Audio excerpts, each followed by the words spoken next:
今回の高橋ファイルはエアコン室外機の基板です。このラインのファンが回らないということで、多分この回路ってこの辺が壊れてるんじゃないかなと推測しております。ちなみに今回は良好な基板も一緒に届きました。見比べればかなりの確率で不良箇所できると思います。早速やっていきます。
やばいですね。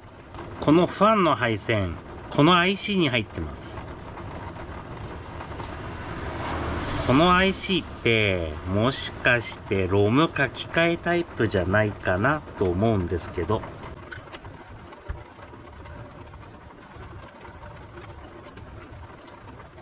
なんとなくそういう気がします。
IC はテスターではわからないですね。比較して。両方同じような数値。どうやら品番は書いてないこの IC っぽい感じしますね。こちらから出てる線がコンデンサー経由で全てこの IC に入ってます。このファンラインですね。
今回は IC ちょっと品番わからないんでインオペです。以上で終了します。